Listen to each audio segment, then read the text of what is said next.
түшүнбөгөндө мындай көзүңүздөрдү ачсаңыз деп ойлойбуз да, биз да ошо чет өлкөдө бир ачка бир тоок суу ичпей ушу бир сомдон жоготкон акчабызды ушул жака бергенбиз. Биз ишенип бергенбиз, 10 миңдей адам турат. Ушуну жакшылап азыр карабасаңыздар аркасы жаман болот. Азыр интернеттен карап атабыз, бүт убийцалар, бүт жана насилниктер көчөдө жүрөт. А бул кыргыз элиге жардам берген адам деп отургузуп койду да. Боштондук Акинай Төрөбекова, боштондук. Кайрылуу Бишкек шаарында коммерциялык эмес турак жай кооператив кеңешинин төрайымы Бекмурзаева Акинай Төрөбековнаны колдоо митингде кабыл алынды. 22-20 июль. Болуп жаткан окуялар коммерциялык эмес турак жай кооперативинин башкармалыгынын көйгөйү болсо, ушул темп менен кетсе 5-6 айда ИИМдин төргөө кызматынын азыркы аракеттеринин кесепеттери Кыргыз Республикасынын бийлигине өз таасирин тийгизет. Ошондуктан негизсиз козголгон кылмыш иштери токтотуп, кылмыштын курамы жок болгондуктан ИИМ тергөө кызматынын жарандык тартипке карала турган маселеге аралашыш керек. Булардын негизинде Кыргыз Республикасынын Конституциянын гаранты катары өлкө президенти Садыр Жапаровдон коммерциялык эмес турак жай кооператив кеңешинин төрайымы Бекмурзаева Акинай Төрөбековнаны камактан чыгарып, азыркы көйгөйлөрдү тез арада чечүүгө көмөктөшүңүздү суранабыз. Сизге келип атканыбыздын максаты ушу Акинай Төрөбекованы боштондукка чыгарып берүүңүздөрдү суранабыз. Siz prezident болоодун астында мен эл менен биргемин, эл менен чогумун, элдин кызыкчылыгы үчүн иштейм деп шайлангансыз да жобол. Жана Камчыбек Тайшиев экөөңүздөр. Эгер ошол айтканыңыз эгер чын боло турган болсо, Акинай Төрөбекованы боштондукка чыгарып берүүңүздөрдү көптөн көп өтүнүп суранабыз. Эгер ушу Акинай Төрөбекова жашынакай иштеп келаткан жана 1 жылдын ичинде 3,5 миң адамга үй алып берди. Мына чындаганда 3,5 миң адам үй бүлөсү менен 7-8 миң адам болот артында. Ушундай мындай чоң айыл болбосо да бир кичинекей айылга жардам берип отурат. Араганы жалгыз өзү тартып бараткан жеринен сиздер ал жак бул жагынан тартып Акинай Төрөбекованы отургузуп койгонуңуздар эмне? Акинай Төрөбекованы айыркындыкка чыгарып бериңиздер. Биздин ишенимибизди актайт деп ойлойбуз. Сиздерден көптөн көп өтүнүп суранабыз. Акинай Төрөбековага боштондук. Мен де Таластан келдим эле, мына 70 жашка чыктым мен деле. Ошо мигрант кызыбыздын, балдарыбыздын акчасын ушул Ихсанга салып, илгери үмүт менен жазылды элек. Менин неберем былтыр 20-жыл жаңы ачылганда жазылып, ал үй алган. Ошол неберемдин артынан мен дагы илгери үмүт менен жазылып койдум эле. Менин срогум июндун 25-и болчу. Анан мондай чуурдак 3 айдан бери болуп атат. Эмнегедир өкмөттүн жакшылары, башчылары, мейли президент, мейли депутаттардан деле карап, мындай бир элдин көйгөйүн карап койгон киши болбой жатыр. Менин түшүнүгүмдө. Мен деле мунагу группаны карайм, жаңылыктарды карайм. Мен өзүм мугалиммин. Ошондуктан бар жактан көз салып карап атам. Өкмөт жактан муну карапайым кишилердин бирөөнө дагы бир көңүл буруп койгон жок. Менин билишимче, ал менин жеке оюм. Элдин оюн айта албайм мен. Жеке оюм. Эч ким мындай көңүл бурган жок. Чын эле ошол жерге жыргагандарынан келген жок. Ысыкта мына бала чакаларын таштап келиндер жүрөт, мага окшогон кемпирлер жүрөт. Ошо мигранттардын акчасын салып, илгери үмүткүнү ошол алабыз деп турганда мондай чаң тополоң болду. Ушул чаң тополоңду жасагандар бар дейт, мен деле түшүнө албайм.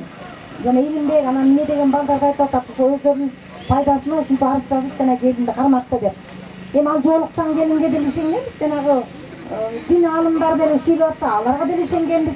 Анан эмнеге ушундай болуп кетти? Ушул жагын контролдоп, мамлекет көзөмөлдөп, ошо келинди чыгарып, ушунча элдин акчасын элге кайтарып берсин, там болобу, же жанагындай кайталам деген болобу, кайтарып берсин да. Мына ушул жагын Садыр Нуркожоевич ушул жагын бир көзөмөлдөп койгула. Мына тойго кетип атсыңар, мына эмеде той болот экенго биздин жанагы эки эмелердин. Ошол жактан келгенден кийин болобу, эмне кылса да ушунча элдин көйгөйүн чечкенге жардам бергиле. Жана келинди Убактылуу бошотосуңарбы, же бирөтөлүк бошотосуңарбы, ал жердин тиреги жакшы болчу. Ол жактан мынакей инвестор тартып, мындай болуп калдык, мына доллар көтөрүлүп, мындай болуп калдык, андай болуп калдык. Буюрса алып береме деп аткан, ал келин жейтишкенде билишенбейсиз дейт. Бияктан эле бир балдар жейтип атат деп эле бияктан жазып атышат. Assalamu alaikum hurmatly jamoat. Kişiler az kelip atат азыр мынакей. Bu Türkistandan kıynalan kişiler көйгөйлөрүн эме этип мына. Жети областта бар да мындай кишилер. Бийлик эртеге көңүл бурса кеч болуп калат аябай. Азыр оор жыйын убагы болуп жети областтан алган, келе албайшат.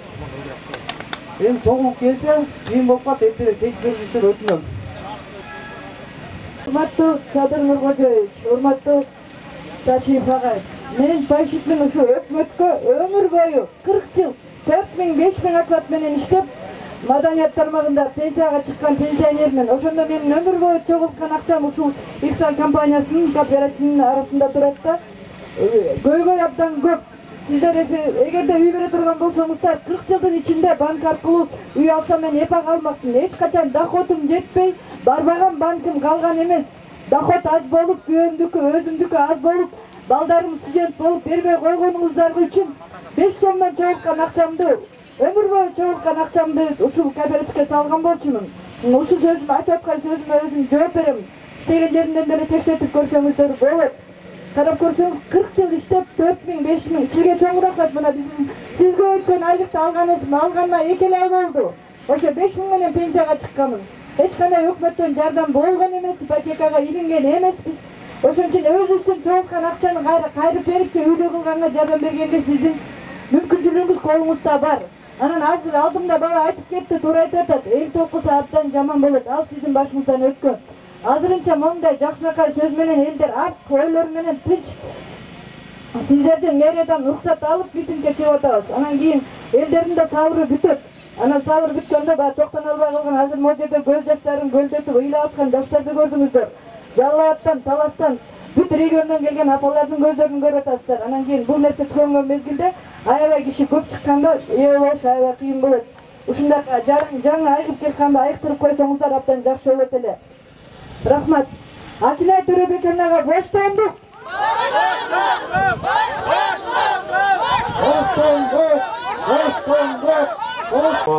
Size bu işlemin nemesi boyunca bağımız gelip çoğul oturağız.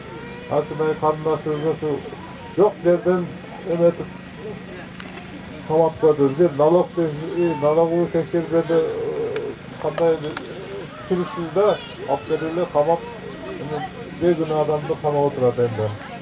Ağ iyiyle sımbat değil, biraz bilmeye mutluluk anda. Bizimde elge hizmet kılıp, elde kança adamlar üye alıp, bizden baldarız üye alıp, hareket kılıp, emek kılatsak, bizimde bir güne kama oturağız. Urmatlı Sadır Nurkojevich, bizler sırana telesuk, karnasızı çıkarıp, elge hizmet kılıp, elde af, 3700 adam üylü oldu, bizden bana 30 kaldı, baldarıma üye alıp, bana kutusak çok sizin öyle kıldı. Şuğa biz el münesinden çıkıp katışıp oturağız. Boşatıp verseniizler, Akınay karnılaşırısı elge hizmet kılıp, dağından bu yaka elder üye alıp, kança adamlar üylü oldu. Oşağa biz suyunetelek. Hürmatlı Taşıyıp, siz kararısız emeksanızlar bana bunu el demez, çoğu ocaktan bu kısım gördüğünden bilgende ipoteka albaya koydu, elder kredit albaya koydu, etajı yüzler ötmeye kaldı dedi, İslam'da camanda vatandaşlar bize bu hakikat boz gerekse hakikat. Bu hakikat boz gerekse daimimse. Karnaşız elge hattız yardım verdi, çok sürü adamlar üylü oldu, çoğu suyunuklanıp emek kıvattırdı, orta yoldan bir gün adamı kama oturarlar. Biz kalperi sürü sıranağız.